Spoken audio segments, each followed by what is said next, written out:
حضرت سعد بن ابی وقاص رضی اللہ تعالیٰ عنہ فرماتے ہیں مسجد نبوی شریف میں عثمان غنی رضی اللہ تعالیٰ عنہ میرے پاس سے گزرے،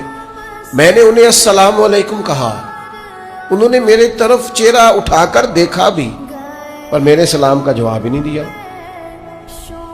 میں سیدھا امیر المومنین حضرت عمر فاروق کی خدمت میں گیا، میں نے کہا حضور کو رواج بدل گیا ہے جناب، کیا ہوا؟ کہا عثمان کو سلام کی ہے، مجھے دیکھا بھی ہے، جواب ہی نہیں دیا۔ حضرت عثمان غنی کی خدمت میں پیغام پہنچا، وہ تشریف لائے، حضرت عمر فاروق رضی اللہ تعالیٰ عنہ کہنے لگے سعد کیا کہہ رہے ہیں؟ آپ نے سلام کا جواب ہی نہیں دیا۔ فرمانے لگے نہیں ایسا تو کچھ نہیں ہوا۔ جناب سعد بن ابی وقاص نے یاد دلایا، کہا آپ کو یاد نہیں، آپ گزر رہے تھے میرے سامنے سے اور میں نے السلام علیکم کہا تو آپ نے میری طرف دیکھا بھی لیکن آپ نے میرے سلام کا جواب ہی نہیں دیا اور گزر گئے۔ تو حضرت عثمان غنی کو یاد آ گیا اور جب یاد آیا تو کہنے لگے سعد میں اللہ سے بھی معافی مانگتا ہوں، میں رجوع کرتا ہوں اپنے رب کی بارگاہ میں، توبہ کرتا ہوں، لیکن فرمانے لگے اصل بات یہ ہے کہ جب آپ میرے پاس سے گزرے تھے تو میرے ذہن میں حضور کا فرمان چل رہا تھا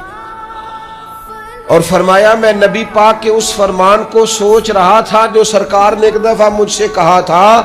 فرمایا جب بھی میں رسول اللہ صلی اللہ علیہ وسلم کی اس بات کو سوچتا ہوں مجھے ایسا لگتا ہے میرے دل پر بھی پردہ آ گیا ہے، میری آنکھ پر بھی پردہ آ گیا ہے، بس حضور کی بات یاد رہتی ہے اور کوئی چیز یاد ہی نہیں رہتی، بس حضور کی بات نظر آتی ہے اور کچھ نظر